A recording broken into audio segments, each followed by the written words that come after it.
barroco. O que será o barroco? Por mais de 3 séculos, o barroco cobriu com suas manifestações toda a Europa e América Latina. Nessas grandes áreas geográficas, era de se esperar que as formas de expressão artística fossem muito diversificadas.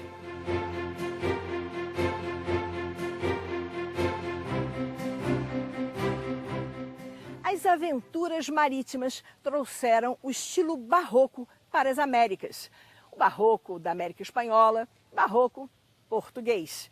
Mas no Brasil, este estilo teve um lugar farto para se desenvolver de uma forma bem original.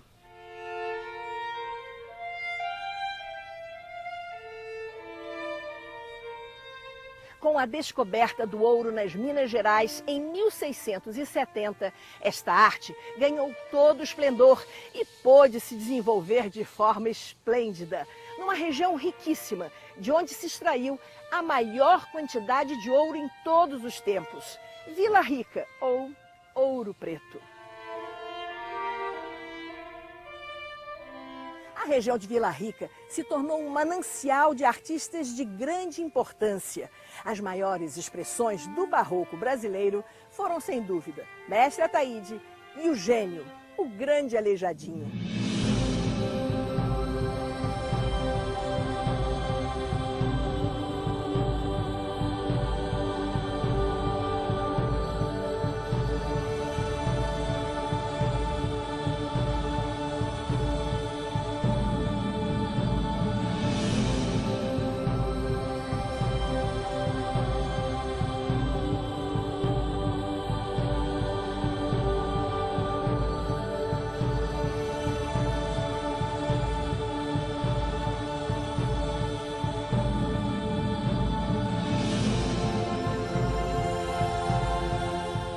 Para falar do barroco no Brasil, conversamos com uma das maiores especialistas não só em barroco, mas também no estilo rococó, a professora Miriam Andrade Ribeiro de Oliveira, que se dedica há décadas à investigação e difusão desses estilos em nosso país.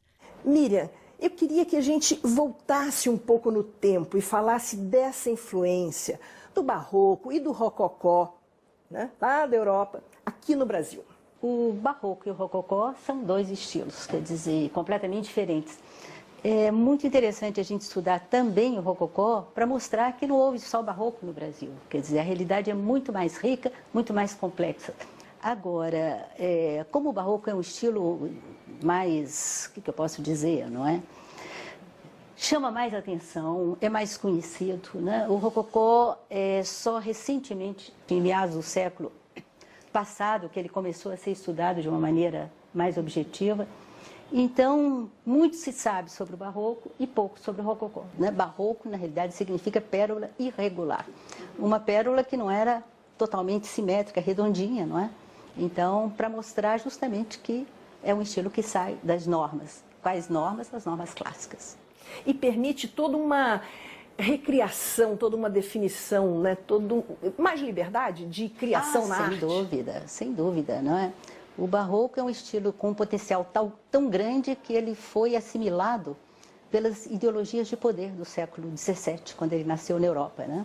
A ideologia de poder dos monarcas absolutistas, não é? Esse estilo chegou ao Brasil através dos portugueses. Alguns autores destacam a influência lusitana em Pernambuco, Bahia e Rio de Janeiro.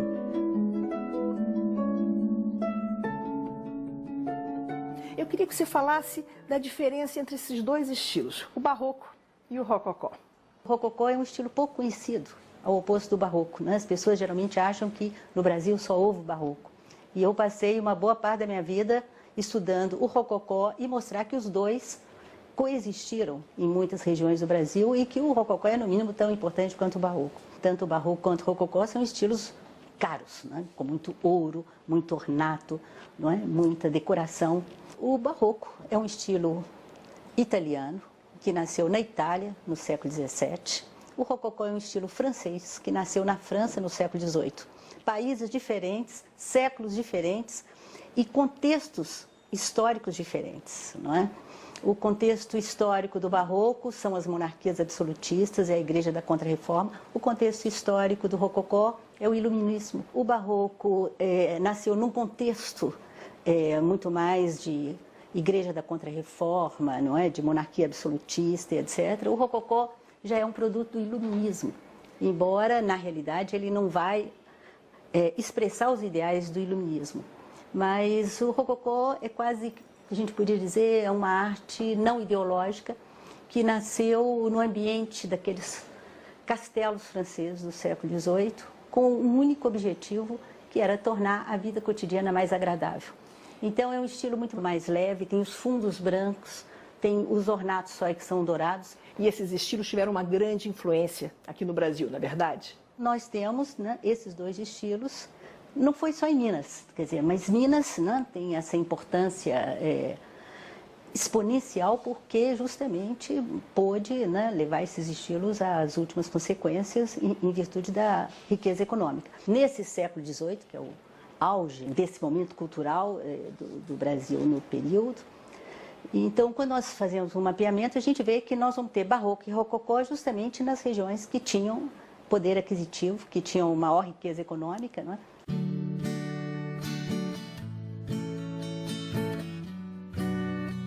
A descoberta de grandes quantidades de ouro promoveu transformações radicais na sociedade do interior de Minas Gerais.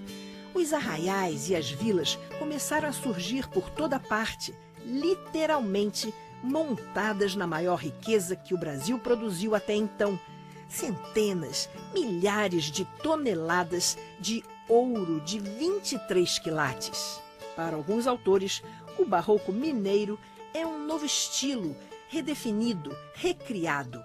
Eu queria que você falasse do chamado barroco mineiro. Isso aí é um assunto um pouco complicado, porque essa expressão barroco mineiro foi criada pelos modernistas lá nos anos 20, que estavam procurando uma identidade nacional para o barroco, como eles estavam procurando uma identidade nacional para a arte moderna, não é?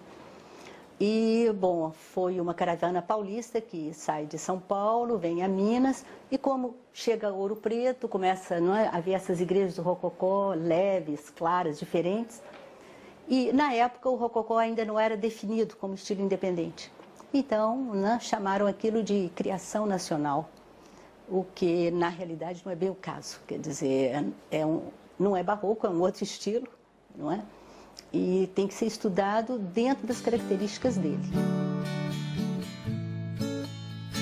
Em Minas, talvez por conta da posição geográfica, essa arte foi se recriando, né? Inovando, e também foram surgindo novos artistas. Isso aí não resta dúvida, né? Quer dizer, tanto o barroco quanto o rococó, quando vêm lá da Europa, via Portugal, lógico, não é? Eles vão sofrer diferenças em virtude, né, da situação social das pessoas, em virtude da latitude, em virtude do clima, não é?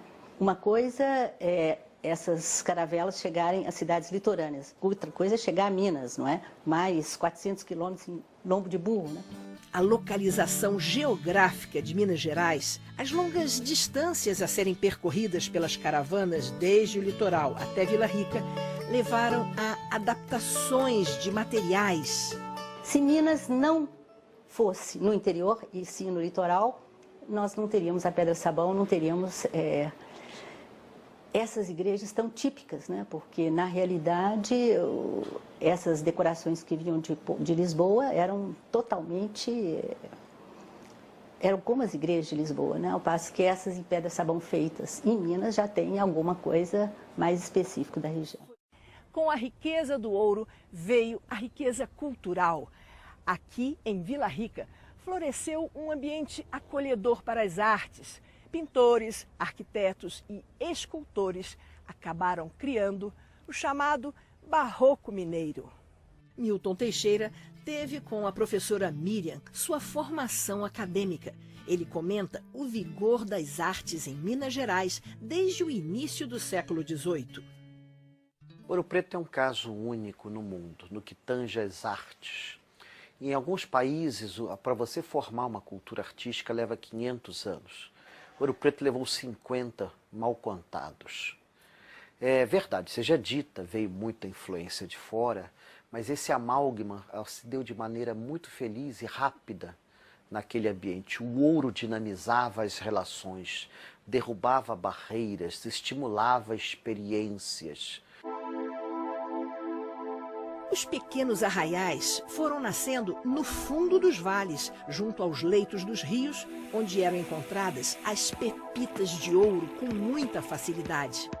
Com o esgotamento do chamado ouro de aluvião, começaram a ser cavadas nas colinas minas para achar os veios de ouro dentro da rocha. E o metal precioso financiava cada vez mais as obras de arte sacra da região, seguindo o estilo barroco. Vila Rica era a Vila Rica onde estava o ouro. Mariana, construíram-se prédios portentosos, até o Aleijadinho andou por lá, não fez grande coisa não, mas fez. Extraiu-se muito, muito ouro de Minas. Nunca se vai saber a quantia correta. Hoje Ouro Preto tem 10 grandes igrejas, umas 20 capelas, provavelmente na época deveria ter umas 60, 70 erguidas aqui e ali pela devoção. O mapa de Minas Gerais da época mostra o surgimento dessas igrejas em vilas no caminho percorrido pelo ouro. E todas essas cidades históricas mineiras guardam até hoje tesouros arquitetônicos barrocos. Além de Ouro Preto, Mariana e Congonhas, o barroco está presente em São João del Rei, Sabará, Diamantina e Tiradentes.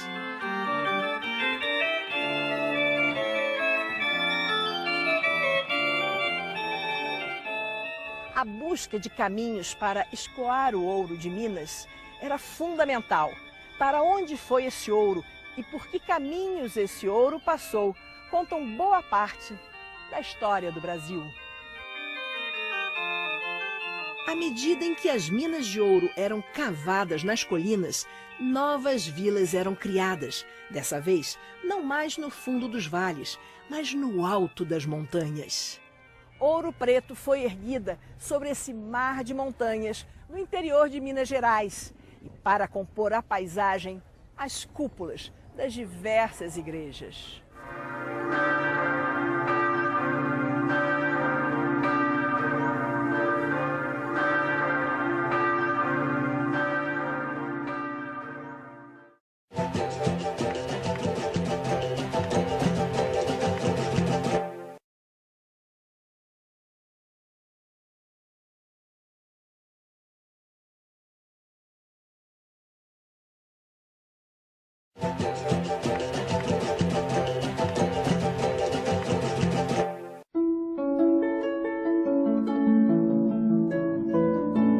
Enquanto na Europa o estilo barroco já entrava em declínio, no Brasil estava no auge, evoluindo para formas novas, principalmente em Minas Gerais. E foi em Minas que surgiu Aleijadinho, nosso gênio do estilo barroco.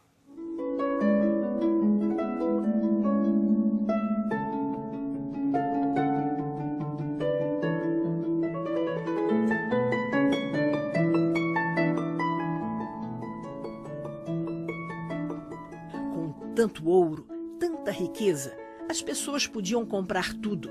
As vilas de Minas Gerais importaram grandes mestres portugueses, como o arquiteto Manuel Francisco Lisboa. Quando Minas começou a poder importar essa mão de obra cara, não é? O que havia de melhor em Portugal se deslocou para Minas. O arquiteto Manuel Francisco Lisboa. Esse é o pai do Aleijadinho, um arquiteto e mestre de obras da maior categoria, não é? Então, essa leva de profissionais portugueses da maior categoria vai começar a partir de 1720, mais ou menos, até 1740, 50.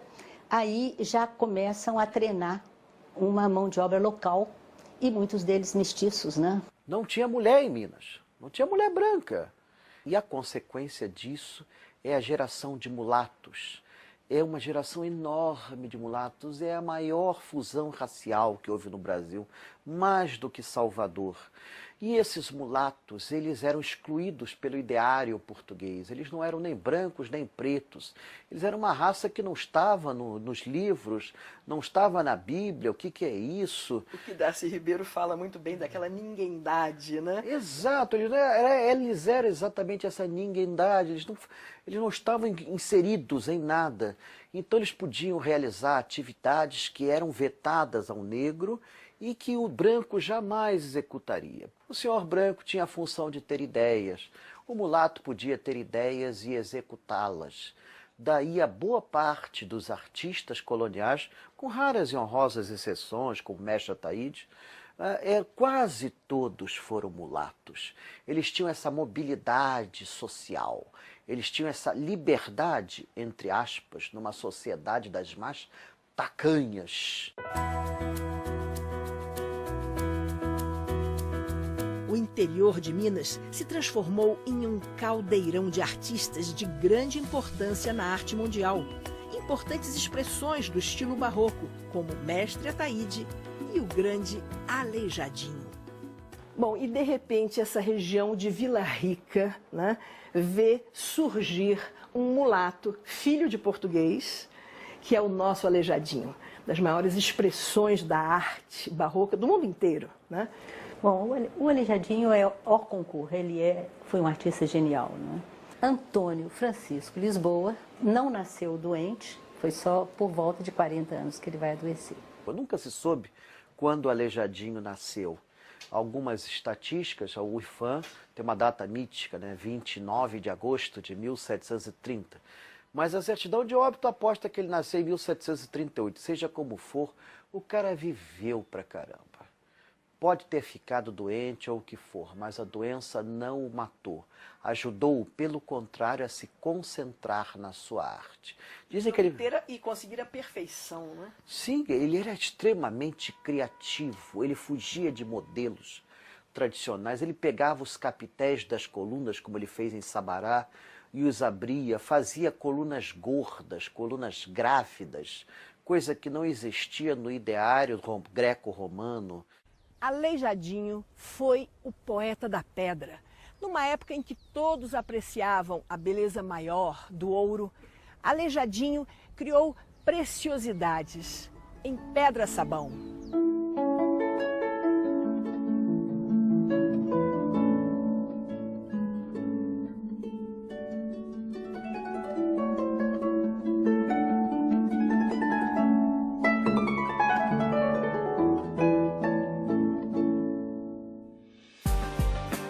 A obra de Aleijadinho, esculturas, projetos arquitetônicos, relevos, foi realizada em Minas Gerais, especialmente nas cidades de Ouro Preto, Sabará, São João del Rei e Congonhas. Os principais monumentos que contêm suas obras são a Igreja de São Francisco de Assis, em Ouro Preto, e o Santuário de Bom Jesus de Matozinhos, em Congonhas.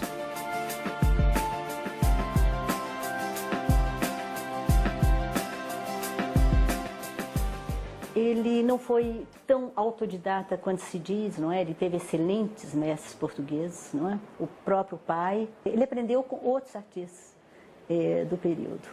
Agora, bom, era genial. Isso aí não resta dúvida, né? Por que a produção dele sobressai, né, sobre toda a produção da época, não é?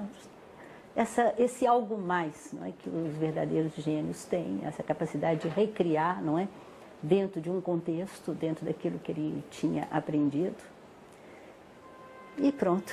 Ousadia, porque ele se destaca, né? E a ousadia é muito importante no ato de criação. Ah, não, sem dúvida, sem dúvida. As figuras de Aleijadinho têm uma expressão bem forte, original. A doença que o artista contraiu aos 40 anos e que o deformou foi, para alguns autores, um fator que dinamizou sua produção. Eu estou convencida que a doença foi um fator positivo na arte do Aleijadinho, porque até cerca de 40 anos, que foi quando ele começa a adoecer, ele nasceu na mais perfeita saúde, ele pouco produziu. Os primeiros sintomas da doença aparecem, quanto mais ele vai piorando, mais ele produz. Como se tivesse assim uma urgência, não é? Sabendo que, né, não ia ter a vida inteira, não é como a gente pode pensar. Aliás, ele viveu bastante, viveu 76 anos, com doença e tudo, não é? E aí... E produziu muitas obras. E as mais sublimes são essas do período da doença. Todo o conjunto de Congonhas já é no estágio avançado da doença. Nessas capelas estão 64 esculturas de madeira em tamanho real que Aleijadinho produziu dos passos da Paixão de Cristo. Mas a expressão daquele Cristo, aqueles olhos, porque os olhos de Aleijadinho, um olho puxado, nariz afilado... Isso é na terceira fase do estilo dele, né? O Aleijadinho, enquanto escultor de imagens, ele passa por 3 períodos, né? Período de juventude, depois maturidade e o terceiro período, que é justamente que ele vai produzir essas obras-primas. Ele chega a esse goticismo, mas pelo barroco, pelo expressionismo. Ele era, antes de mais nada, um expressionista. Muita gente gosta de falar uma besteira muito comum, que ele deformava as figuras porque ele era um ser deformado. Nada a ver, nada a ver. Você tem santos dele com anatomia perfeita. Ele deformava porque ele queria conseguir uma expressividade. O fato dos olhos serem puxados, o nariz adelgado, a gente quase que podia chamar uma espécie de estilização do próprio estilo, não é? Ele foi o primeiro grande artista a usar uma técnica que hoje você usa com computador, que é a anamorfose, que, por exemplo, os profetas do adro do Santuário do Bom Jesus do Matozinhos, você só pode vê-los de frente. De frente eles estão perfeitos. Olhados de qualquer outro ângulo, eles parecem monstros. E é isso que ele quer dizer, só um caminho leva à verdade.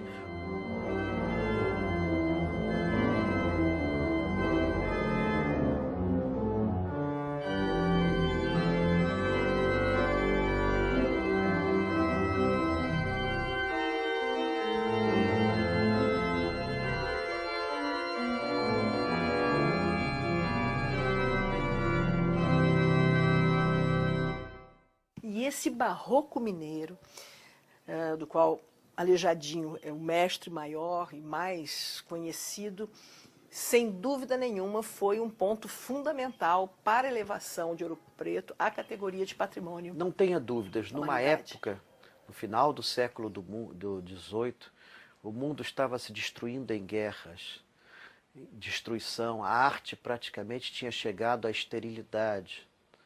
E no interior de Minas Gerais você tem esse camarada criando com uma perfeição e ele influenciando 30, 40 outros artistas. A arte florescendo, né? Sim, ainda perfeitamente, num vigor fantástico que vai durar até mais ou menos 1820, 1830, quando morrem os últimos artistas.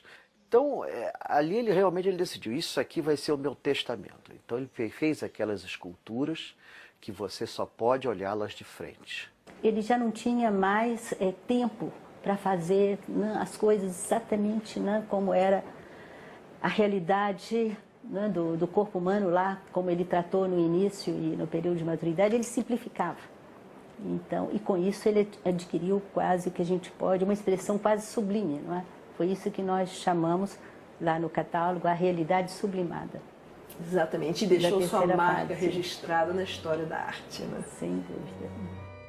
As cidades históricas de Minas Gerais ainda guardam grandes tesouros mais de 2 séculos após o auge do ciclo do ouro. A arte do barroco mineiro, com destaque para a obra de Aleijadinho, um dos grandes gênios do barroco no mundo inteiro.